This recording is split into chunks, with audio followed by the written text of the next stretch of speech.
चलिए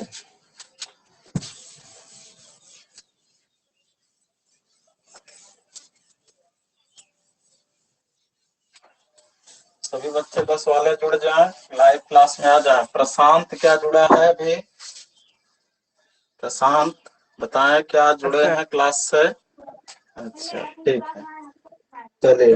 चलिए सभी लोग माइक म्यूट करिए। और उस वाले अभ्यास में हम शायद 4 सवाल बताए थे पहले वाले अभ्यास में। आज उसके एक लास्ट सवाल बची है, 5वीं सवाल। उसको आप देख लें, फिर हम अगले अभ्यास की ओर आज चलेंगे।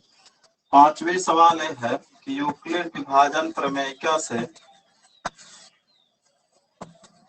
यूक्लिड विभाजन प्रमेयिका से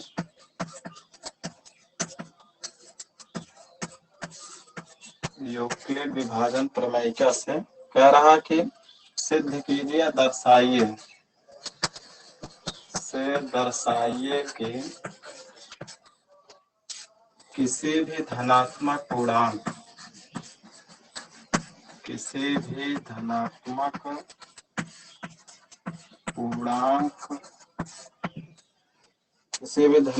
पूर्णांक का घन 9m प्लस 1 या 9m+8 रूप का होता है, +8 के रूप का होता है। ये सवाल बचा था, आज इसे भी आप देख लें। देखिए क्या कह रहा है 5वें में, यूक्लिड विभाजन प्रमेयिका से दर्शाइए कि किसी भी धनात्मक पूर्णांक का घन जो है इस रूप का होता है। तो उस दिन इस तरह के सवाल हम बताए थे तुम लोगों को कि जो यहाँ पे लिखा रहता है वही भाजक मान लिया जाता है। जैसे 9 है, 3 है, इसके पहले 3 रहता था तो उसी को हम भाजक समझ लेते। लेकिन यहाँ जो भाजक लिखा है बहुत बड़ा है। अगर हम 9 भाजक ले लेते हैं तो घन उन करने पे बहुत बड़े बड़े अंक आएंगे। तो 9 भाजक लेने से पहले कुछ विचार कर लें। 9 जो है, 9 वाली जो जिसको 9 काट सकती है उसे कंफर्म हो 3 भी काट पाएगी। जैसे 9 के पहाड़े में सब आते हैं, 9 पहाड़े में सब आते हैं, 9 चौक 36, 9 पचे 45। ये सब संख्याएं 3 से भी डिविजिबल है। सब संख्याएं 3 से भाग करने पर भी 3 से भी डिविजिबल है। तो यहाँ हम जो b का स्थान पे 9 मानते थे, वो b का स्थान 9 ना मान करके भाजक थोड़ा छोटा मान ले, ताकि सवाल छोटी हो जाए, कम हल करनी पड़े। और तो चाहिए कि b बराबर 9 मानना चाहिए। फिर उसके बाद शेषफल 0 से लेकर 8 तक गिनती लिखे, 9 से एक गिनती कम। तो उसमें बहुत सारी संख्या यानी लगभग 8 संख्याएं मिल जाएंगे। 8 को तुम्हें घन करके इतना चेक करना रहेगा। तो उस तरह से सवाल बहुत बड़ी, लगभग 1.5-2 पेज में हो जाएंगे और तुम्हें दिक्कत भी पड़ेगी। तो यहाँ हम एक तरीका ये बता दे रहे हैं कि जो संख्याएं 9 से कट सकती हैं, जो भी संख्याएं 9 से भाग देने पर कट जाएंगे वो कंफर्म है 3 से भी कटेंगे। तो यहाँ हम ऐसे करते हैं सॉल्यूशन में, यहाँ b बराबर 3 रख लेते हैं। b बराबर 9 के बजाय 3, क्योंकि ब्रैकेट में लिख दें, क्योंकि 9 से विभाजित होने वाली संख्या 9 से विभाजित होने वाली संख्या 3 से विभाजित होगी, 3 से अवश्य विभाजित होगी, 3 से अवश्य विभाजित होगी। यहाँ एक रीजन दे रहे हैं क्यों हम 3 माने हैं। इस सवाल का कोई वो नहीं होता कि स्पेशली ऐसे करें। b बराबर 3, तब शेषफल क्या होगी इसके, तब शेषफल की पॉसिबिलिटीज होगी। तो शेषफल r जो है वो क्या क्या हो सकते हैं। शेषफल r जो है वो 0 भी हो सकता है, 1 भी हो सकता है, 2, लेकिन 3 नहीं हो सकता है। तब यूक्लिड के विभाजन प्रमेय से, यूक्लिड के विभाजन प्रमेयिका से जो संख्या बनेगी, से संख्या जो पॉसिबल होगी, संख्या a, क्योंकि उसका सूत्र ही होता है a बराबर bq प्लस r होता था। तो एक स्थान पे क्या क्या होंगे, a बराबर होगा 1, अब इसे रखिए b की जगह 3 भागफल मान ले रहे हैं q, और प्लस r की जगह एक बार क्या रख दें 0, +0 1। या ये संख्या होगी, या अगली कौन हो सकती है 3q प्लस आर की जगह एक रख लें, या 3Q प्लस 2 हो सकता है, 3Q प्लस 2 हो सकता है। एक बार फिर समझ लें बच्चे, इसमें b बराबर 9 न लेकर के, 9 बहुत बड़ी सवाल बन जाएगी, तो 9 न लेकर के हम यहाँ 3 रख रहे हैं, क्योंकि 9 से जितनी संख्या विभाजित होंगी वो जरूर, वो अवश्य है कि 3 से भी विभाजित होंगी। 3 से ले लेंगे तो हमारा शेषफल कम लिखना पड़ेगा। अगर b बराबर 9 लिख लेते हैं तो शेषफल हमें इतना लिखना पड़ेगा, 0 1 2 3 4 5 6 7 8 तक लिखनी पड़ेगी। और फिर हमारे पास जो संख्याएं होंगे 9Q plus 0, 9Q plus 1, 9Q plus 2, 9Q plus 3, 9Q plus 4, 9Q plus 5, 9Q plus 6, 9Q plus 7, 9Q plus 8, और सबको घन करके इस तरह का फिर दिखाना है, तो बहुत बड़ी सवाल हो जाती है। बड़ी न होने के लिए हम क्या कर लिए, 9 की जगह भाजक को क्या रख रहे हैं, 3, क्योंकि 9 से विभाजित होने वाली संख्या अवश्य 3 से विभाजित होगी, इससे सवाल छोटी भी हो जाएगी और सवाल भी होगा। तो यहाँ फिर यूक्लिड विभाजक प्रमेय क्या है, कहती है ये बराबर यानी कोई संख्या जो है इस रूप में होती है BQ प्लस आर रूप में, तो यहाँ पे की जगह 3, आर की जगह 0, क्यू कोई भागफल है तो 3Q plus 0, 3Q plus 1, 3Q plus 1, फिर 3Q प्लस 2, इतनी संख्याएं पॉसिबल हो सकती हैं। अब इन्हीं तीनों संख्याओं को हमको इस रूप में दिखाना है। तो आगे हम बढ़ते हैं, यहाँ पे इतना आप लिख लें, स्क्रीनशॉट खींच लेंगे, फिर हम चलते हैं, इसको आप सवाल किताब से देख लें। आगे देखें, अब यदि a बराबर पहले ले लें, a में 3Q, क्या करना है, घन करके, घन करने के लिए कहा, तो घन, हाँ क्या हुआ, कोई दिक्कत हो रही है क्या, दिख रहा है, जो भी जुड़ा है दिख रहा है, माइक बंद करें, माइक बंद करें, देखें, तो देखें यहाँ a बराबर पहले हम 3Q ले रहे हैं, इसका घन किया, देखा आ रहा है कितना, 3 त्रिका 9 त्रिक 27, 3 को 3 बार गुणा, 3 त्रिका 9 त्रिक 27, हमें किस रूप में दिखाना है, 9 के रूप में, तो यहाँ हम 3 कॉमन ले लें, नहीं 3 नहीं 9 कॉमन ले लें, ये बना दे 9 त्रिक 27, 9 त्रिक 27 की। अब जहाँ 3Q क्यूब आया, इसको हम यम सपोज कर ले, जहां हमें, क्योंकि वहां कहा है संख्या किस रूप की होनी चाहिए, 9m प्लस 1 या 9m प्लस 8 के रूप के होनी चाहिए, इस तरह से बनाना है कि या तो a आए या तो a आए या तो a आए। तो हम यहाँ पे इसकी जगह 9 कॉमन किए, तो 3Q क्यूब, यहाँ 3Q क्यूब को यम मान लें, जहाँ यम बराबर क्या है, 3Q क्यूब। नेक्स्ट, अब इसके बाद दूसरी संख्या हम रख लेते हैं, दूसरी संख्या है a बराबर 3Q प्लस 1, पुनः a बराबर 3Q प्लस 1।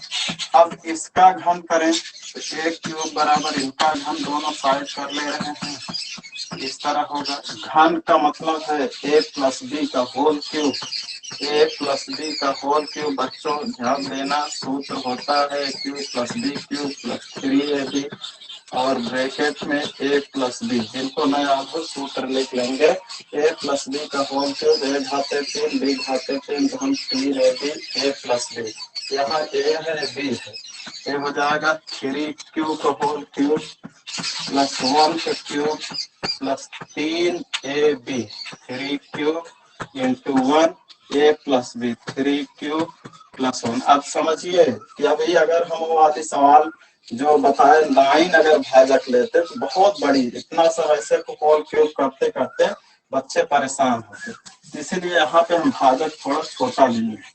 अब एक गुणा होगा 3 त्रिका 9 त्रिक 27 क्यूब क्यूब प्लस 1, ये हो जाएगा 3 त्रिका 9 क्यूब और 3 क्यूब और प्लस 1, एक बार गुणा कर लेते हैं, फिर अभी 27 क्यूब क्यूब प्लस 1, 9 त्रिक 27 क्यूब स्क्वायर, इनका इससे गुणा होगा, 9 त्रिक 27 cube cube square plus 9 cube. अब ध्यान से देखें, ये सवाल बनने वाली है किस रूप की, 9m+1 बना सकते हैं कब, जब आप इस एक को पीछे रखें और क्यू क्यू वाले पार्ट आगे रखें, क्यू क्यू वाले पार्ट आगे, तो 27 क्यू क्यू, 27 क्यू स्क्वायर और एक है 9 क्यू और पीछे +1, इनको बाहर कर दिए। अब हमें यहाँ इतने दूर में 9 कॉमन हो सकता है, इतनी दूर में 9 कॉमन हो सकता है, कॉमन माने उभयनिष्ठ, तो 9 बाहर कर ले खींच कर, तो यहाँ बचेगा 9 तिरिक 27, फिर यहाँ 9 तिरिक 27 और यहाँ भी 9 एकम 9 क्यू और +1। अब ये जो पूरा पार्ट है क्यू, ये वाला पार्ट क्यू पार्ट है, इसको हम क्या मान ले थोड़ी देर के लिए, यम, तो ये हो गया 9m+1, जहां यम की जगह है, बच्चे बताए क्या नीचे तक दिख रहा है पूरी तरह से, कोई बालक बताए क्या नीचे तक दिख रहा है? Yes sir. अच्छा, जहां यम की जगह हम इतना रख ले रहे हैं, 3 Q plus 3 square plus Q, इतना मान लिए। अब ये देख रहे हैं कि ये भी संख्या हमने प्रूव कर दी किस रूप में, 9m+1 के रूप में। फिर से आप एक बार देख लें, हमारे पास जो वहां पे संख्या मिली थी 3q +1 3q+2, ध्यान दें कि जो भाजक हमारा 3 है, जो शेषफल होता है यार वो 3 से कम यानी 0 1 2 तक होगा। अब संख्या जो हमारी यूक्लिड विभाजन प्रमेयिका से बनी थी वो संख्या ए बराबर होती है, यूक्लिड विभाजन प्रमेयिका के फार्मूला होता है, तो यहाँ बी की जगह 3q और फिर आर की जगह एक बार 0, फिर आर की जगह एक बार 1, फिर आर की जगह 2, इस तरह से हमारे पास 3q+1 3q+2 तीन संख्याएं मिली थी। तीनों को हमें घन करके या तो 9m बनाना है, या तो 9m+1 बनाना है, या 9m+2 बनाना 8 बनाना है, इतना ध्यान रखना है, कितनी प्रकार संख्याएं बन जाए तीनों। तो हम यहाँ पे पहले वाले देखे, यहाँ 9 कॉमन कर लिए तो इसकी जगह यम रखना पड़ रहा है, तब ये 9m प्रकार की हुई। इसको हल करें, +b² a³ +b³ +3ab a+b, 3 Trika 9 त्रिक 27q प्लस 1 एकम 1, 3 त्रिका 9q और 3q+1, इनको रखे 9 त्रिक 27q स्क्वायर, 9q एकम 9q 27q cube, 27q square आगे ले आए, 9q+1 को पीछे, इतनी दूर देख रहे हैं, अगर 9 कॉमन ले लेते हैं तो इतना पूरा ब्रैकेट की जगह हम मान सकते हैं क्या यम, और इतनी जगह हमने यम माना तो तुरंत मिल गया 9m+1 रूप का। तो अब हमें एक संख्या और हमारे पास बची है, उसको अब दिखाना है 9m+8 या 9m+1 प्रकार में तोड़ना। तो फिर देखें, इतना आप प्लीज नोट कर लेंगे। देखिए, नोट करने का अभी समय नहीं है आपके पास, आप सिर्फ देखते चले, वीडियो अपलोड कर दी जा रही है वो एक तरह से यूट्यूब पे भी, और यहाँ भी आपके पास स्टडी मटेरियल्स में रहेगा। फिर वीडियो को धीरे धीरे करके रोक रोक करके सारे जितने हैं उनको नोट कर लीजिएगा। तो आप स्क्रीनशॉट ही चाहे ले लीजिए, नहीं तो फिर से बाद में वीडियो को प्ले करके देख लेना। चलते हैं हम आगे, फिर आगे बढ़ते हैं, एक संख्या और बची इसकी 3q+2, फिर बढ़ते हैं, ठीक है। पुनः हमारे पास अभी एक संख्या और है, पुनः a बराबर अभी हमें हमारे पास है, वहां बची थी 3q+8, इनको भी दोनों तरफ जब घन करेंगे, दोनों तरफ जब घन करेंगे, दोनों तरफ जब घन करेंगे तो घन करने पे हमें मिल क्या रहा है, 1³ 3q+2 का होल क्यूब, और इसका a+b का होल क्यूब जब फार्मूला लगाएंगे तो बनेगा क्या, a है b है 3q का होल क्यूब +2 का होल क्यूब +3ab, ये फार्मूला में रहता है 3, और फिर a+b 3q+2। अब देखें, 3 त्रिका 9 त्रिक 27q क्यूब और +2 दूनी 4 दूनी 8, 3 त्रिका 9 दूनी 18q और 3q+2। अब देखें बच्चे ध्यान से, ये क्या हुआ, इसका इनसे अभी मल्टीप्लाई करना बाकी है, प्लस 8 18 तिहाई 54 क्यू क्यू स्क्वायर हो जाएगा 18 दूनी 36 क्यू। अब यहाँ से फिर देख लें 18 तिहाई 54 क्यू क्यू स्क्वायर 18 दूनी 36 क्यू। हम क्या करेंगे 8 को पीछे करें, जिसमें क्यू नहीं है उसको पीछे करें, शेष को इधर ला लेते हैं। 27 Q Q plus 54 Q square plus 36 Q और प्लस 8। इसमें से अब 9 कॉमन ले सकते हैं क्योंकि हमें 9m प्रकार का बनाना है। तो 9 कॉमन लिए 9 तिरिक 27 क्यू 9 छक 54 क्यू स्क्वायर 9 चौक 36 क्यू प्लस 8। अब देख रहे हैं इन सब में क्यू शब्द जुड़ा है, नहीं क्यू है तो कोई पूर्णांक हो सकता है, क्यू की जगह कोई भी पूर्णांक हो सकता है। इसको हम कोई मान ले रहे हैं इतने पूरे ब्रैकेट को यम, इनको हम लिख दिए 9m प्लस 8, जहां यम की जगह है क्या हमने रखा है 3q cube plus 6q square plus 4q हमने यहाँ रखा है इतनी जगह। तो बच्चे बताएं क्या कुछ इसमें से हल्का फुल्का समझ में आ रहा है कि नहीं? जुड़े लाइव तुरंत। क्या इसमें कुछ क्लियर हो रहा है बताएं। यस सर हो रहा है। अच्छा पूरा साफ दिख रहा है? तो सर थोड़ी पूरा लाइट साफ पड़ दिख रही है रहा है? बीच में थोड़ी लाइट पड़ रही है और बीच सब में दिख वही रहा है। चमकता है। अच्छा और सब सही है? यस प्रभात तुम जुड़े हो क्या आज? प्रभात यस भी सर। जुड़ा है क्या? अच्छा प्रभात तो क्या पूरी सवाल शुरू से देखे तुम? देखो ये जो सवालें हैं तुम लोगों की ये थोड़ा सा टफ है, लेकिन इनको तुम्हें 2-3 बार जो है प्रयोग करना पड़ेगा। ये तो हम किताबी भाषा बताए हैं, उस दिन हम एक और तरीका बताए थे कि तुम स्पेशली संख्या में भाग देकर पता भी कर सकते हो क्या कैसे कौन है, ठीक है। तो आज हम इस सवाल में यही बताए कि किसी भी धनात्मक पूर्णांक का अगर घन करते हैं और उसका भाजक 9 हो, उसका भाजक क्या हो 9 हो, तो जितनी संख्या है जैसे हम एक को ले लें भाजक 9 रख लें, तो देखें हम किस तरह संख्या में मिलेगी, या तो 9m प्रकार के मिलेगी, या तो 9m प्लस 1 प्रकार के मिलेगी, या तो 9m प्लस 8 प्रकार की मिलेगी। ध्यान से समझिएगा हमारी बातों को, तो आप वहां से उतार लीजिएगा इसे। लेकिन अगर इसको ऐसे भी लगाना चाहो तो मैंने सीधा दिखाना चाहो किताब पेपर में कि पढ़ाए तो सर जी धनात्मक पूर्णांक कुछ और हैं और यहाँ ये सब स्पेशली क्या जोड़ देते हैं, यूक्लिड से कैसे लगा देते हैं। तुम लगाना चाहो तो उसको भी लगा सकते हो, अप्लाई कर सकते हो। कैसे? इसको प्लीज ऐसे बाद में वीडियो को रोक करके लिख लेना बताने के लिए, हम उसको भी तरीका यहाँ दिखा रहे हैं कैसे क्या है।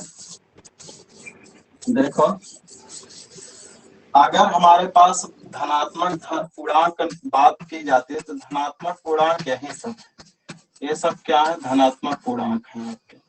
तो धनात्मक पूर्णांकों को कह रहा है कि जो है ये अगर उनका घन कर दें, धनात्मक पूर्णांक जो है उनका घन कर दें तो किस रूप की हो जाती है, तो 9m रूप की है। तो 9m प्लस 1 कह रहा है तो 9m प्लस 8 रूप कह रहा है। तो देखिए कैसे क्या है इसका मामला। तो अगर हम एक लिए और उसका भाजक 9 ले लिए, उसका भाजक 9 क्यों ले रहे हैं, क्योंकि सवाल में कहा है किसी रूप का होना चाहिए, तो उसका भाजक बता रहा है कि 9 है, भाजक 9 ले लें। 9 के पहाड़े में एक आएगा नहीं, 9 जीरो में 0 ले जाएंगे, एक शेषफल बचेगा। यानी कि जो अब यहाँ आ रहा है अंक, इसको अगर यूक्लिड विभाजन प्रमेय का देखें तो क्या लिख सकते हैं, एक बराबर यानी बीच वाला बराबर होगा 9 गुणे 0 प्लस 1 के, 9 गुणे 0 प्लस 1 के। अब देखो बालक, अब इनका अगर घन करते हैं, इनका घन तो इनका भी घन होगा, दोनों साइड घन होगा। और घन जैसे कर रहे हैं एक बराबर, अब ये जो आएगा 9 जीरो में 0 0 माने 0 होगा, एक का घन एक ही तो मिलेगा कुल मिला के। 9 जीरो में 0 में एक जुड़ेगा तो एक आएगा, एक का घन क्या होगा एक ही होगा। एक का घन अगर एक आया है तो हम यहाँ कुछ लिख सकते हैं, ऐसे लिख सकते हैं, यानी एक तो आया है इसको हम लिख सकते हैं 9 गुणे 0 प्लस 1 लिख सकते हैं 9 गुणे 0 प्लस 1 लिख सकते हैं। 9 जीरो में 0 एक ही तो है, कुल मिला के एक ही है। ऐसे हम 2 को भी दिखा सकते हैं, 2 लिए इसमें भी 0, यहाँ शेषफल कितना बचेगा 2 बचेगा। अब इसको हम जब लिखेंगे तो 2 बराबर क्या लिखेंगे, 9 गुणे 0 और प्लस और यह 2, और जब इन दोनों का बोथ साइड घन करेंगे, चूंकि घन करके देखना है, घन जैसे कर रहे हैं देखिए क्या मिलता है। अब घन की ये 0 है, कुल मिला के 9 0 में 0, 2 का घन कितना आएगा, 2 का घन 8 आ जाएगा। 8 को क्या हम कुछ लिख सकते हैं 9 के रूप गुणांक के रूप में, तो 9 गुणे 0 प्लस 8 लिख सकते हैं। 9 गुणे 0 प्लस 8 लिख सकते हो। देख रहे हो ना, अब यहाँ जो 0 है ये तुम्हारा बदलने वाला पॉइंट है, नियम का काम कर रहा है। ये जो 9m प्लस 1 और 9m प्लस 8 रूप कह रहा था दिखाने के लिए, एम का ही काम कर रहा है, जहाँ एम कोई गुणांक है 9m प्लस 8। और देखें ऐसे जब चले जाओगे तुम 3 के जैसे पास गए तो 3 में भी 9 0 में 0 और यहाँ 3 शेषफल इतना है। अब इस 3 को क्या लिख सकते हैं, ये सब ऐसे से गिनतियां चेक करके देखे जाएंगे। ऐसे 3 को हम देखते हैं, 3 को देख रहे हैं तो लिख सकते हैं 9 गुणे 0 प्लस 3। अब जब इनका दोनों तरफ घन करेंगे, इसका भी घन इसका भी घन, जब घन कर रहे हैं तो क्या मिल रहा है, ये 9 0 में 0 है, कुल मिला के 0 0 में 3 जुड़ेगा 3, 3 का घन माने 3 को 3 बार गुणा करोगे, 3 त्रिका 9 त्रिक 27। क्या 27 को तुम इन तीनों के रूप में कुछ दिखा सकते हो? हाँ, कैसे दिखाएंगे, इसको लिख सकते हैं 9 गुणे 3 लिख सकते हैं। यहाँ क्या लिख सकते हो, 9 गुणे 3। अब देखो ये 9 गुणे 9 का गुणांक लेना है, तो 9 गुणे 3 ये इस रूप का हो गया, ये किस रूप का हो गया, इस रूप का हो गया। ऐसे 4 को 5 को, ऐसे हम 8 9 को दिखा दें या 8 को दिखा दें, 8 को दिखाएंगे 9 0 में 0 आगे 8। अब इनको क्या लिख सकते हैं, 8 बराबर 9 गुणे 0 प्लस 8। अगर इधर घन करते हैं तो इधर भी घन करना पड़ेगा। अब घन किए तो 9 0 में 0 ये हो जाएगा 8 × 64 8 कितना 512। 512 को 9 के गुणांक के रूप में क्या लिख सकते हो, तो 512 को 9 के गुणांक में अगर लिखना है तो पहले हम 9 से भाग देंगे। 9 चौक 36, 9 9 5 45, 9 5 45, 11 में 5 गए 6 और 4 में 4 गए कुछ नहीं ना, और यहाँ बढ़ा लिए 2, 11 में 5 गए 6, 4 में 4 गए कुछ नहीं, 9 6 54, 9 6 54, 9 7 63 ज्यादा हो जाएगा, तो यहाँ घटाए 12 में 4 गए 8, एक हट गया। अब इसको यूक्लिड विभाजन प्रमेय कैसे लिखेंगे हम, 8 को या 512 को 9 के गुणांक में क्या लिखेंगे, 9 गुणे 56, 9 गुणे 56 प्लस है। देख रहे हैं ये भी 9 यहाँ m की जगह पे आ गया, 9m प्लस 8, 9m प्लस 8। ऐसे जितनी भी अब गिनतियां लेंगे सबको अगर 9 से भाग देंगे, जब वो संख्या यहाँ गुणा करके बनेगी वो हमेशा संख्या किस रूप में आएगी, या तो 9m रूप के रहेगी, यानी 9m रूप का है तो 9 का गुणांक रहेगा, या तो 9 के गुणांक के साथ 1 जुड़ा रहेगा, या तो 9 के गुणांक के साथ 8 जुड़ा रहेगा। क्या तुम्हें समझ में आया कोई कुछ की नहीं है? समझ में बताएं आ रहा है। देखो जरूरी नहीं है कि तुम जैसे हम बताए हैं वही तुम लिखो, वो वाला जो पार्ट बताए थे क्यों वगैरह वाला, तुम ऐसे भी कोई भी अंक, सब लोग माई कान रखें तो कुछ जानकारी बढ़े। जैसे अगर तुम्हें इच्छा कह रही है ऐसे लगाने के लिए तो तुम ऐसे भी लगा सकते हो। वैसे हम ज्यादा प्रीफर तुम लोगों का ऐसे ही कर रहे हैं कि तुम लोग ऐसे ही यूज करो, यानी ये लिख लेना को धन पूर्णांक संख्याएं ये सब होती हैं 1 2 3 4 5 6 10 11 डाट डाट कर दें, फिर लिखना 1 को हम देख रहे हैं यहाँ ये जो सवाल दिया था उसका भाजक 9 था, हम एक एक अंक को जो है 9 से भाग देकर यूक्लिड वाले रूल में लिखे। यूक्लिड वाले रूल में लिखने के बाद दोनों तरफ सवाल में कहा है सबका घन करिए, घन किए तो घन करने के बाद जो आ रहा है उसको इस रूप में बनाओ, या तो 9m या तो 9m प्लस 1 या तो 9m प्लस 8। जैसे यहाँ हम घन करें तो एक का एक ही मिल रहा है, तो ये 9 गुणे 0 प्लस 1, यानी इसको हम कैसे लिख सकते हैं 9 गुणे 0 प्लस 1, 9 के गुणांक में 1। ऐसे 2 को क्या लिख सकते हैं 9 गुणे 0 2, 9 में 0 से गुणा फिर 2 जोड़ेंगे तो मिलेगा।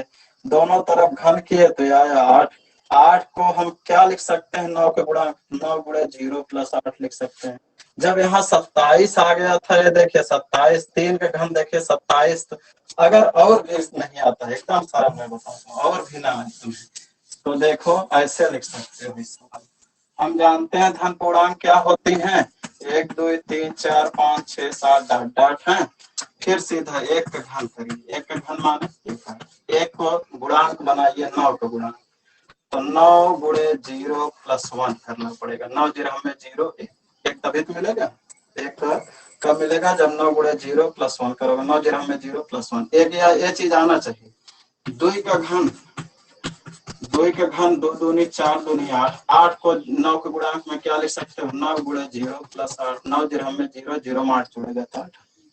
3 का घन, 3 का घन करना, 3 त्रिक का 9 त्रिक 27, इसको क्या लिख सकते हो, 9 त्रिक 27। ये 9m रूप का, 21 रूप का है, 9m रूप का है, 21 रूप का 9m प्लस 8 है। यहाँ पे m बना लेना है, ये 9m प्लस 1 रूप का दिख रहा है। यहाँ पे जो बदल रहा है यही तुम्हारा m। ऐसे 4 का घन, 4 का घन करेंगे, 4 चौक 16 चौको 64, 64 को भाग दे दीजिए 9 से, 64 को भाग दोगे 9 7 63। देखिए क्या 4 में 3 गए, यानी इसको लिख सकते हो 9 7 63 प्लस 1। अब देखिए ये भी किस रूप का दिखा, 9, यहाँ पे m बनाइए, 9m प्लस 1 रूप का है। क्या कोई चीज बदल रहा है, इसी रूप का सवाल है। 5 का घन करोगे तुम लोग, 5 का घन तो ये आ गया 125, 5 के घन माने 125, 125 को 9 के गुणांक में कैसे लिखोगे, 125 भागे 9 कर लेना, 9 1 कम 9, 12 में से 9 गए 3 और 9 चौक 36 ज्यादा होगा, 9 त्रिक 27 और इस 15 में 7 गए 8, इतना आया। इसको अगर लिखोगे 125 को तो क्या लिखोगे, 9 गुणे 13, ये यूक्लिड ही है, यूक्लिड ही लग रहा है। 9 गुणे 13 प्लस 8, अब एक किस रूप का लगा, एक किस रूप का लगा, 9m प्लस 8 रूप का। क्या समझ में आ रहा है कि नहीं, बताएं जल्दी से, ये भी तरीका जल्दी बताएं। लाइव जुड़े हैं सब लोग अभी, लाइव जो है जुड़े हैं जो बच्चे, बताएं। Yes sir. हाँ तो क्या ये तरीका समझ में आ रहा है जो इस तरह बता रहे हैं। इसके लगाने के कई तरीके हैं, तो ये भी एक अप्रोच है कि तुम सारी गिनतियों का घन करके जो अंक आवे उसको 9 के गुणांक के रूप में लिखो। बताएं कि जल्दी से बच्चे अपना दे कमेंट, कमेंट लिखना नहीं, बोलना है इसमें, माइक ऑन करके बोलते जाएंगे जो भी इसको जरूरी। हाँ कितने लोग लाइव है, प्रशांत बताओ तो। 9 लोग। 9 लोग हैं। Yes sir. चल रहा है। तो और भी लोग बताएं क्या कैसे। मानसी शुक्ला बताओ क्या तुम्हें क्लियर हो रहा है।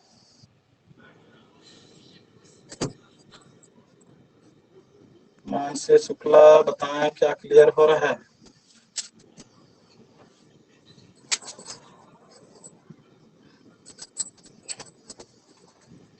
जल्दी बताएं।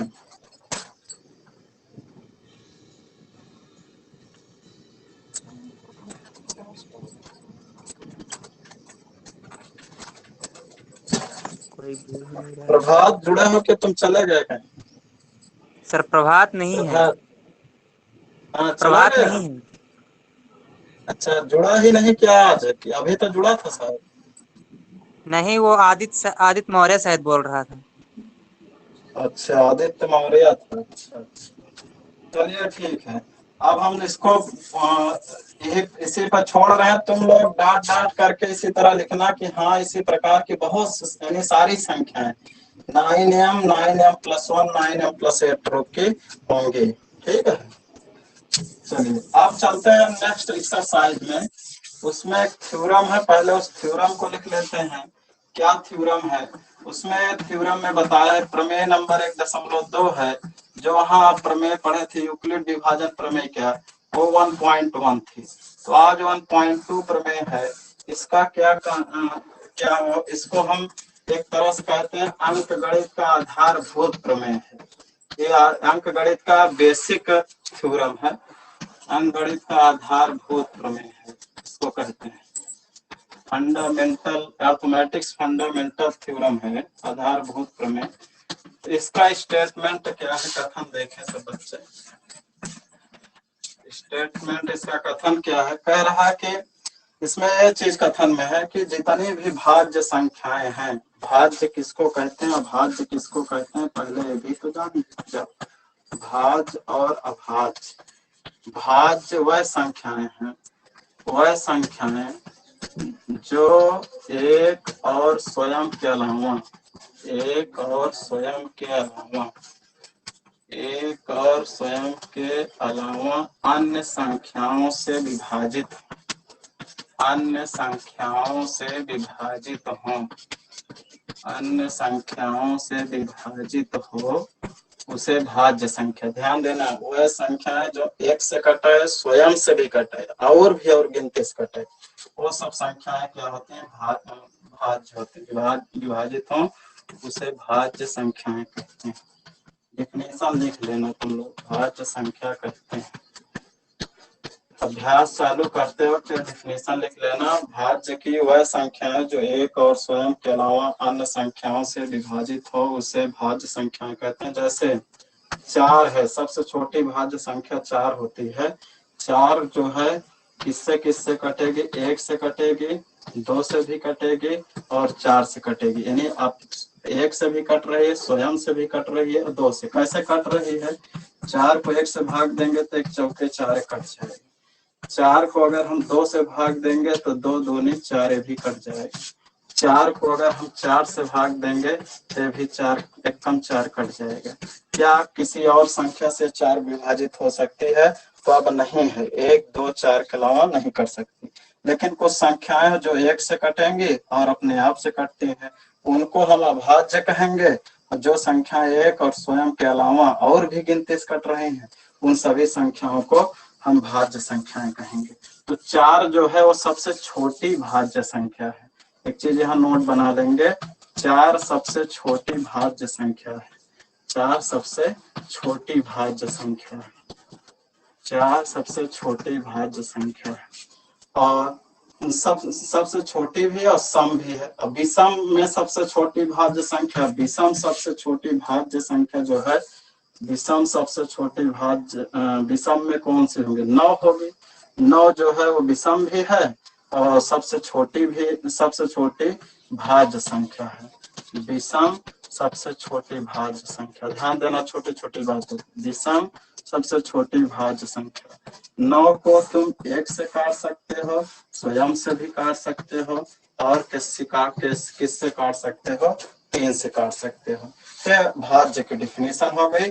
कुछ जानकारी इसमें देनी थी। 4 जो है सबसे छोटी भाज्य संख्या है, ये सम है। लेकिन कभी कभी ऐसे कह दे कि विषम में कौन सबसे छोटी भाज्य संख्या है, तो विषम में सबसे छोटी भाज्य संख्या 9 है। विषम किसको कहते हैं, जो 2 से भाग देने पे कटे। तो ये जो है 9 सबसे छोटी विषम। देखिए सम विषम में डिफरेंस है, भाज्य भाज्य में डिफरेंस है। भाज्य वही होते हैं जो 1 और स्वयं के अलावा और गिनती से कटे, उसको भाज्य कहेंगे। और जो 1 और स्वयं के अलावा अन्य गिनतियों से न कटे, 1 और स्वयं से ही गिनती कटेंगे, तो उसको हम अभाज्य कहेंगे। इसके डिफिनेशन आप लिखेंगे, वह संख्याएं जो 1 और स्वयं के अलावा अन्य संख्याओं से विभाजित न हो, यहीं पे न हो लिख देना, उसे अभाज्य संख्या कहते हैं। अभाज्य संख्या कौन है, सबसे छोटी अभाज्य संख्या 2 होती है। 1 को न तो भाज्य माना गया है और न ही अभाज्य माना गया है। 1 न भाज्य है और न अभाज्य है, दोनों नहीं है।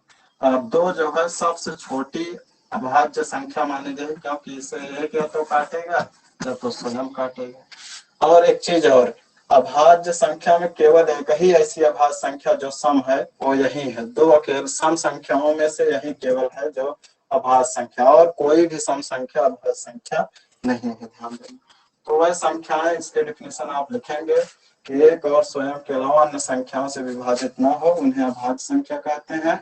2 सबसे छोटी अभाज्य संख्या है, ध्यान देना, 2 सबसे छोटी अभाज्य संख्या है। और जैसे 7 क्या अभाज्य संख्या है, हाँ 7 अभाज्य संख्या 1 से कटेगी और किससे कटेगी, 7 से कटेगी और किसी अंक से नहीं कटेगी। तो आप भाज्य अभाज्य के डिफिनेशन लिख लेंगे।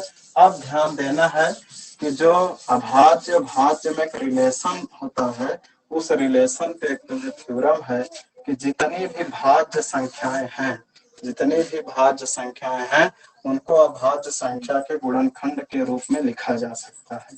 जितनी भी भाज्य संख्याएं हैं उनको अभाज्य संख्या के गुणनखंड के रूप में लिखा जा सकता है। इस थ्योरम में यही है। जैसे 8 है तो 8 को हम अभाज्य संख्या के गुणनखंड में लिख सकते हैं। कैसे? 2 दूनी 4 दूनी 8। ये देखिए अभाज्य है, ये भी अभाज्य है, भी अभाज्य। अभाज्य संख्या के गुणनफल के रूप में इस भाज्य संख्या को हम लिख ले रहे हैं। 6 है, 6 को हम लिख सकते हैं 2 into 3। ये भी अभाज्य है, भी अभाज्य है, जबकि इसका गुणनफल क्या है? भाज्य है। किसी भी भाज्य संख्या को किसी भी अभाज्य संख्या को अभाज्य संख्या के गुणनफल के रूप में लिख सकते हैं। इस थ्योरम का स्टेटमेंट यही है। और उनका जो क्रम होता है एक अद्वितीय होता है, यानी एक सीरियल से रहता है कि वो कभी 2 3 ऐसे सीरियलाइज आते रहते हैं, और सीरियलाइज लिखना भी चाहिए। तो देखें इस स्टेटमेंट का हम कथन लिख रहे हैं। तो क्या कथन है? प्रत्येक भाज्य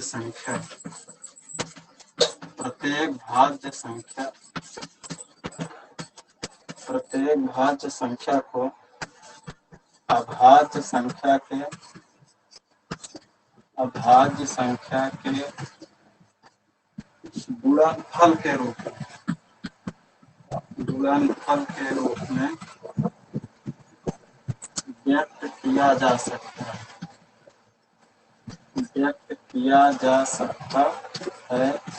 या व्यक्त किया जाता है। सकता की बातें छोड़िए, व्यक्त किया जा सकता है। और एक चीज जुड़ा है, तथा यह गुणनफल तथा यह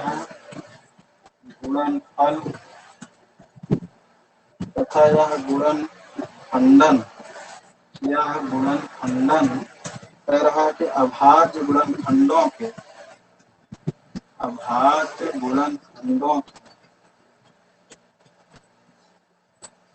के आने वाले क्रम के बिना अद्वितीय होता है। यह गुणनखंडन अभाज्य गुणनखंडों के आने वाले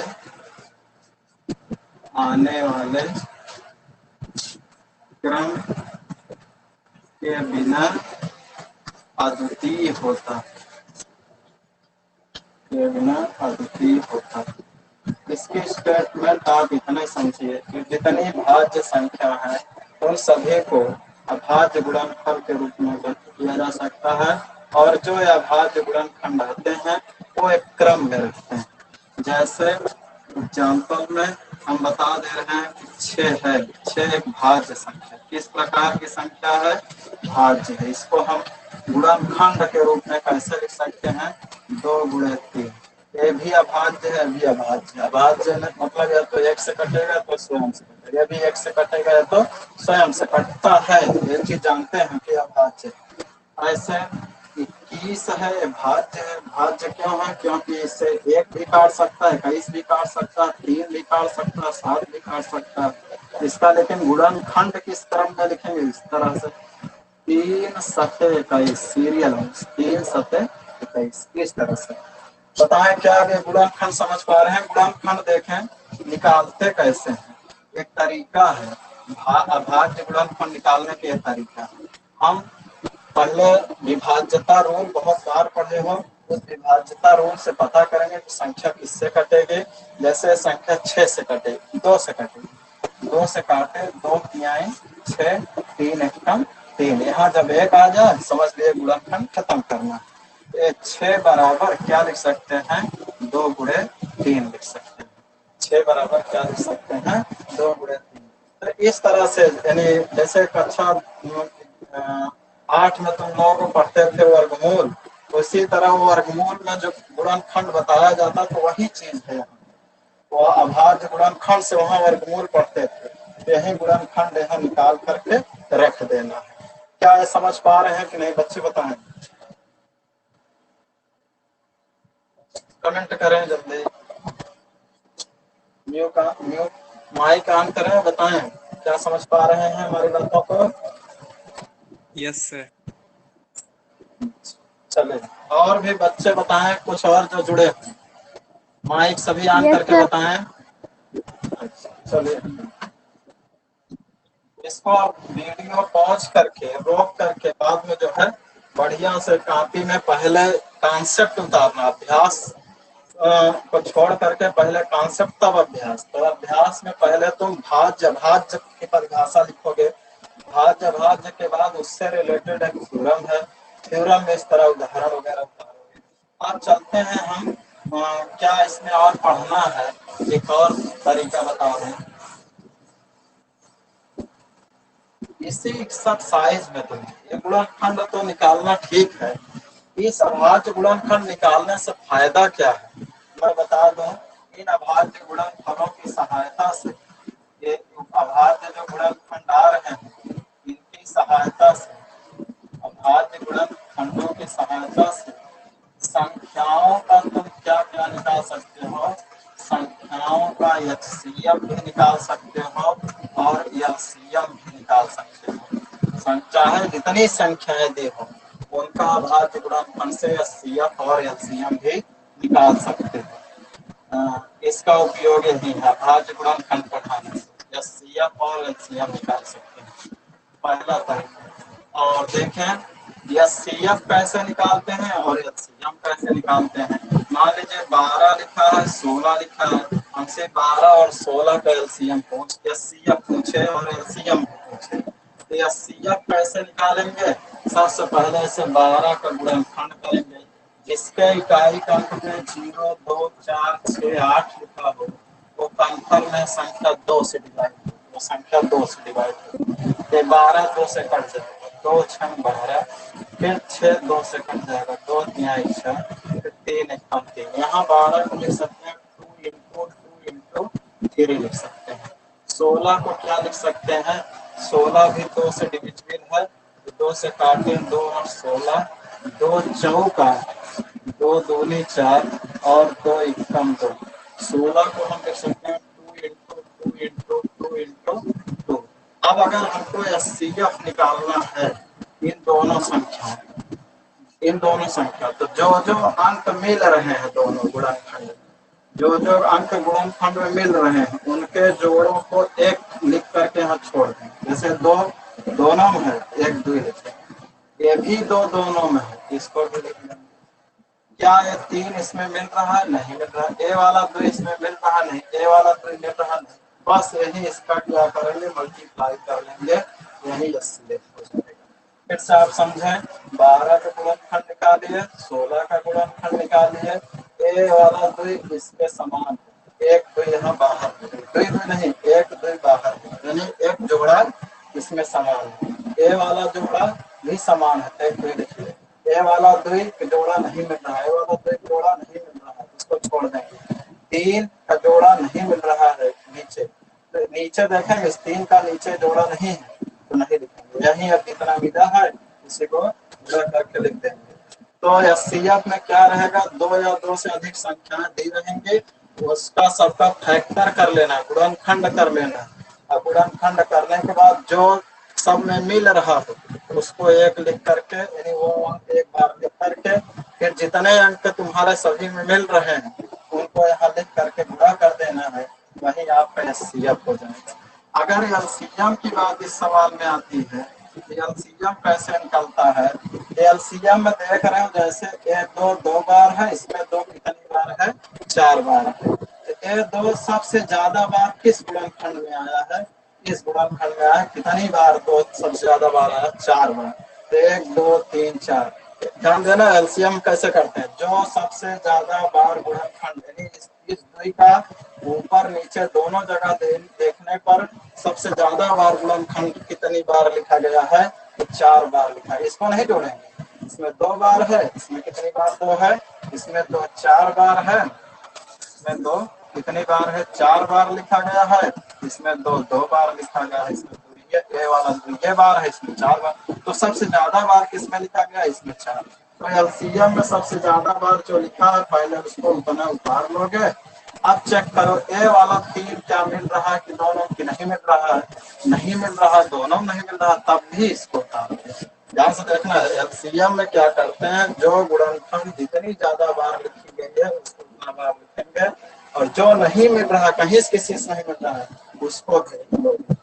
अब इन सबको मल्टीप्लाई कर लोगे तो 2 4 2 8 2 16 कितना हो जाएगा, 48 आ जाएगा। और एक एग्जाम्पल अभी और समझे कैसे करते हैं। मान लीजिए हमारे पास एक सवाल है, इसमें हमारे किताब में लिख दिया 12, 15, 51 जैसा लिखा है, 12, 15, 21। इसका अगर कहा जाए तुमसे HCF और LCM निकालिए, सबसे पहले 12 का गुणनखंड करेंगे। 12 को लिख सकते हो 2 दूनी 4 तिहाई 12। जो नहीं निकाल पाते हैं तो ऐसे यहाँ गुणनखंड निकाल लेंगे। 2 छम 12, 2 तिहाई 6, 3 एकम 3। 12 को 2 गुणे 3, 2 गुणे क्या लिख सकते हो, 3 लिख सकते हो। 2 गुणे 4 तिहाई 12। 15 को क्या लिख सकते हो, तो 3 पचे 15 लिख सकते हो। 21 को क्या लिख सकते हो, 3 सते 21 लिख सकते हो। अगर इस सवाल में HCF मांगे, HCF कितना होगा, तो जो अंक सभी में मिल रहा है, जैसे 3 है, 3 इसमें भी, 3 इसमें, एक एक बार 3 सब में, ये 3 सभी में मिल रहा है। अगर मिल रहा है तो इसका इन तीनों संख्याओं का HCF कितना होगा, 3 हो जाएगा। HCF कितना होगा, 3 हो गया।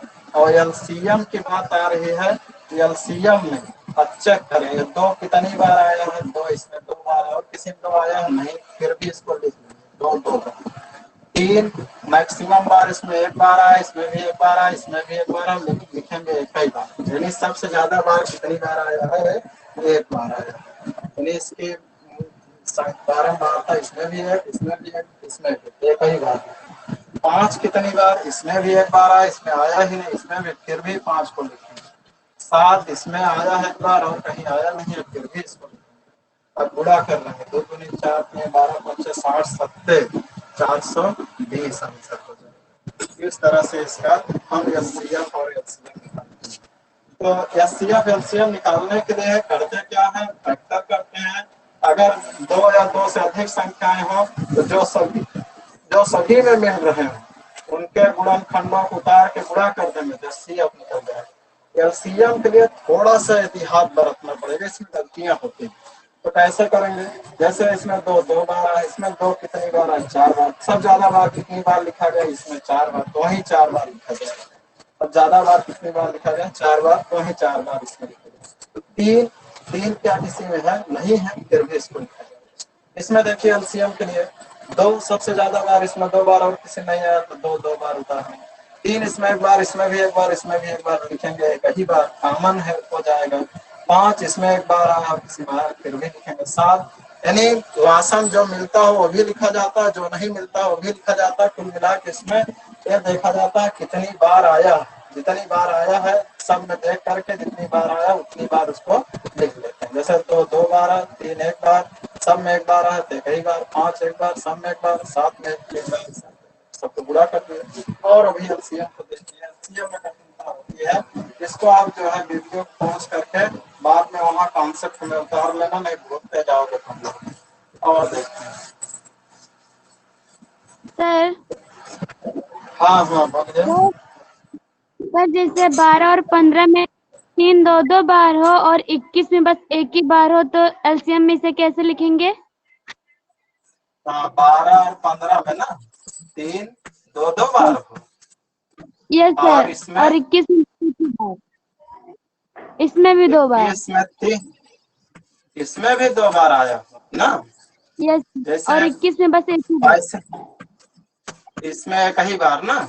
तो अगर इस तरह से आया है तो अगर हम LCM जब लिखने लगेंगे तो इसमें भी 2 बार आया है और इसमें भी 3 2 बार आया है, इसमें कितनी बार आया है, 1 बार आया।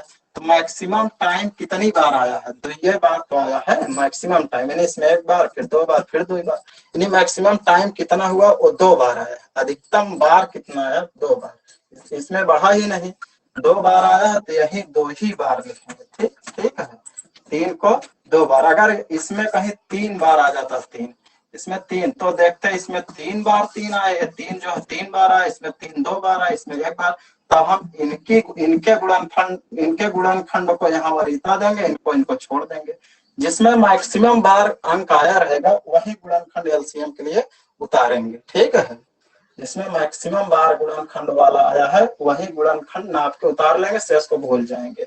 अभी हम एक और बड़े अंक में बता रहे हैं। देखिए, जैसे तुमसे कह दे 144 और दे दे 64 इतने अंकों में कह दे 64 और 144 के एलसीएम।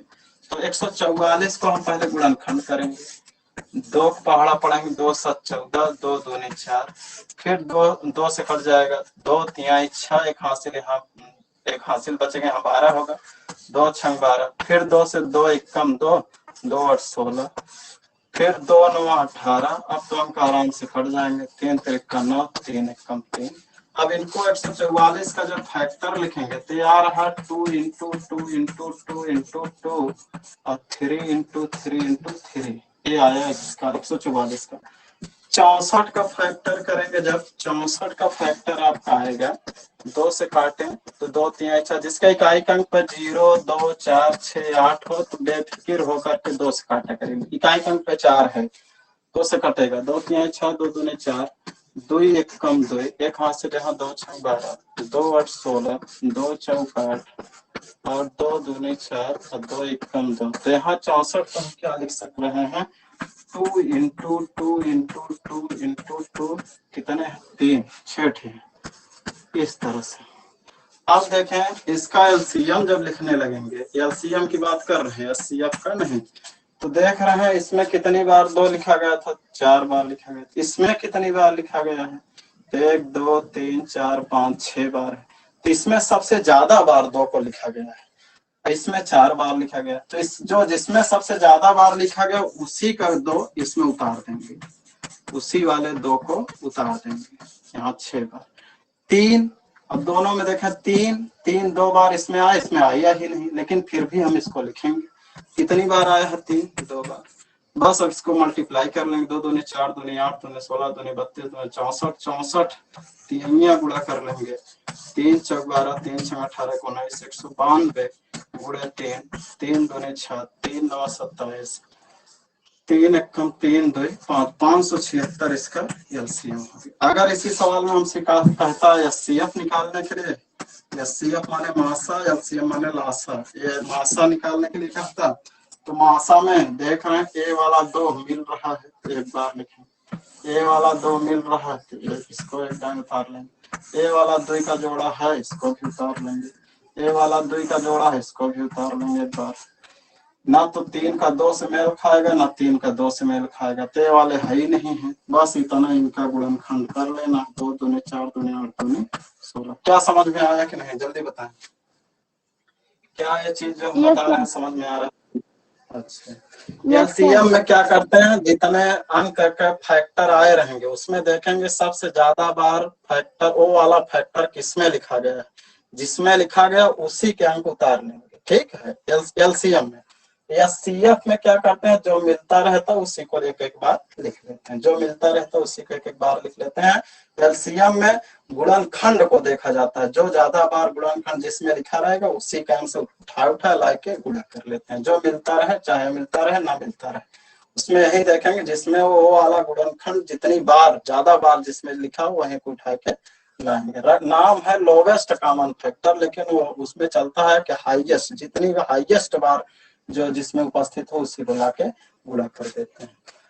तो आगे देखें इसी तरह से, अभी और 1-2 क्लास वैसे है अभी, तो हम चलते हैं अभ्यास में। अभ्यास में धीरे धीरे बढ़ते हैं। फिर एक चीज और, 2 संख्याओं के लिए, अगर हमारे पास 2 संख्याएं हैं, कोई भी 2 संख्या हो, तो 2 संख्याओं का अगर हम मासा निकाल लें और लासा निकाल लें तो उसमें एक रिलेशन होता है 2 संख्याओं का। 3 या 3 से अधिक, 2 से अधिक के लिए नहीं चलेगा, 2 संख्याओं के लिए यहाँ थ्योरम है।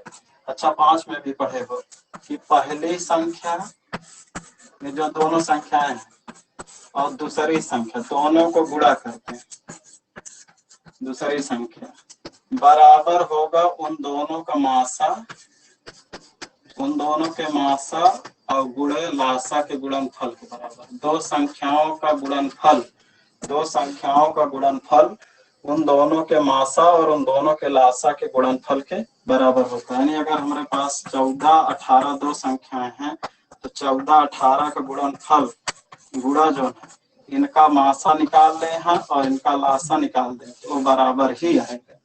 वो दोनों क्या होंगे, बराबर आएंगे। इस तरफ का गुणनफल इस तरफ का गुणनफल का मान क्या आएगा, बराबर आएगा। इसका फायदा क्या है, मान लीजिए हमारे पास दो संख्याएं हैं, उसमें दोनों का मासा लासा दे दिया, एक संख्या दे दिया कि ये पहली संख्या है और दूसरी संख्या ना बताए। दूसरी संख्या जब नहीं बताएगा तो हम इस सूत्र से तुरंत दूसरी संख्या बाहर कर लेंगे। दूसरी संख्या बराबर सूत्र बन जाएगा मासा गुणे लासा, और बराबर किसके, इस तरफ गुणा है, इस तरफ ले आएंगे तो क्या हो जाएगा, भाग हो जाएगा पहली संख्या। इस तरफ आएगा तो क्या होगा, पहली संख्या भाग हो जाएगी। अगर दूसरी संख्या पता हो, पहली मांग रहे होते हैं, दूसरी संख्या हो जाएगी। समझ में आ रहा है ना एकदम। ये केवल दो संख्याओं के लिए बताएं। इस सूत्र को भी आप उतार लेंगे बाद में वीडियो देखते वक्त, अभी केवल समझे अकेले कि दो संख्याएं हैं, उन दोनों का गुणनफल मासा लासा के बराबर होता है। हम एक करके भी दिखा दे रहे, जैसे 14 18 है, हम इनका 14 का गुणनखंड करेंगे 2 7 14 आएगा। 18 करेंगे तो 2 3 6 3 18 आएगा। इसका एचसीएफ का निकालें तो एचसीएफ में जो मिल रहा इसमें 2 ही मिल रहा है, यही वाला, और कुछ मिल नहीं रहा था। एचसीएफ तो हो गया। एलसीएम क्या होगा, ए वाला 2 मिल रहा है तो एक बार, यानी 2 कितनी बार गुणनखंड है, इसमें एक बार है, इसमें भी तो एक ही बार है। 3 इसमें कई बार लिखा है, 2 बार, इसमें है ही नहीं, फिर भी लिखेंगे 3 को 2 बार। 7 छूट रहा, 7 कई बार है, एक बार है, इसमें है ही नहीं, फिर भी लिखेंगे। 2 3 6 3 18 7 126, 3 7 21 3 63 63 2 126। इस तरह से हो गया तुम लोगों का एचसीएफ और एलसीएम। जब ये रूल लागू करते हैं तो देखते हैं 14 और 18 का गुणनफल कह रहे हैं कि इनके मासा और लासा यानी 2 गुणे 126 के बराबर होता है। तो इनको गुणा करेंगे जब, तो ये हो जाएगा कितना है, 14 18 को जब मल्टीप्लाई करेंगे तो हो जाएगा 8 चौक 32, 3 हासिल 8 1 कम 8 3 11, 1 चौके 4 1 1 कम 1, ये 2 4 1 5 1 1 2 252 हो जाएगा। ये 252 इधर गुणा करेंगे 2 6 12 2 2 4 1 5 है 252। देख रहे हैं दोनों साइड क्या आ रहे हैं, मान बराबर आ रहे हैं। तो जब दो संख्या हो तभी के लिए रूल फॉलो करेगा, पहली संख्या दूसरे संख्या गुणनफल मासा और लासा के बराबर होगा। इनका फायदा क्या है, जैसे एक संख्या पता हो एक संख्या ना पता हो, मासा लासा पता हो तो दूसरे की संख्या आराम से दोनों को गुणा करके पहले संख्या से भाग दे करके निकाल सकते हैं। तो चलते हैं एक्सरसाइज में, हम धीरे धीरे बढ़ते हैं। एक्सरसाइज में है क्या, पहले सवाल है 1.2 में कह रहा कि अभाज्य गुणनखंडों के रूप में लिखिए। उसमें अभाज्य गुणनखंडों में एक सवाल 140 का निकालना है, गुणनखंड 156 का निकालना है, थर्ड है 3825 का निकालना है, फोर्थ है 5005 का निकालना गुणनखंड है, फिफ्थ है 7429 का निकालना है। 140 का निकालना हो तो कैसे निकालेंगे, पहले सवाल 140 में 2 से काटेंगे, 2 7 14 0, 2 3 6 1 हासिल यहाँ बचा 10, 2 5 10, फिर 5 से काटेंगे 5 7 35, फिर 7 1 कम 7। यहाँ 140 बराबर कितना है, 2 गुणे 2 गुणे 5 गुणे 7। इस तरह से फैक्टर हो गए। क्या इतने सवालों को आप हल कर लेंगे जिसमें दिक्कत हो, जैसे 5005 का अगर हमें ना आ रहा हो कैसे करेंगे, 5005 का 5 इकाई का 5 है, 5 कट जाएगा, 5 1 कम 5 0 1, ये आ गया 1 1 2। अब ये कटेगा 11 से, शायद 11 से क्या 3 से भी कट जाएगा, क्या नहीं कटेगा, 11 9 99 1 हासिल 11 1 कम 11, ये 7 से कट जाता है, इसे 7 से काट देना सीरियल वाइज, 7 1 कम 7, 7 3 10, यहाँ 30 हो गया, 7 चौक 28, 7 त्रिक 21। अभी कटेगा 3 से, 3 चौक 12, 3 से नहीं कटेगा, 3 से नहीं कटेगा। अब 11 से चेक करते हैं, 11 1 कम 11, 11 3 33, फिर 13 1 कम 13। 5005 का गुणनखंड क्या है, इसको कॉपी में दिखाएंगे गुणनखंड भी, 5 गुणे 7 गुणे 11 गुणे 13 है। बच्चे बताएं क्या जितनी सवाल लिखे हैं अब इसको घर पे हल कर लेंगे कि नहीं? बताएं जल्दी से। Yes sir. हो जाएगा ना? Yes sir. और भी बताएं, जायसवाल नहीं जुड़ी है क्या आज? स्नेहा जायसवाल जुड़े हैं? No sir. अच्छा, चलिए और लोग समझ में आ रहा है फिर? Yes sir. बस करें फिर। अब आज 1 घंटे हो गए हैं। अब तुम लोग इस अभ्यास को जैसे कॉन्सेप्ट बताएं, एक बार कॉन्सेप्ट और घर पे आज वीडियो में देखना, और फिर उस कॉन्सेप्ट के आधार पे कुछ उदाहरण भी हैं, उन उदाहरण को और एक्सरसाइज में हम एक एक्सरसाइज की पहली सवाल जो गुणनखंड में थी पहली और इसकी चौथी बताए हैं। 3 सवाल छुटे हैं, तीनों सवाल का गुणनखंड असाइनमेंट में करके भेज देना, ठीक है? फिर हम चलेंगे नेक्स्ट अगले दिन, तुम लोगों को एचसीएफ पढ़ाएंगे और एलसीएम निकालना भी बताएंगे। तो किताब में एचसीएफ एलसीएम के लिए आज तरीका बताए ही हैं, तो घर पे आज जा करके उस गुणनखंड को कर करके हल करना, जिसमें उत्तर मिले ठीक है, ना मिले तो फिर हमसे मुलाकात कर करना, ठीक है? फिर एंड करें क्लास को? Yes sir. हाँ चलिए ठीक है। यस। असाइनमेंट में क्वेश्चन डाल दीजिएगा।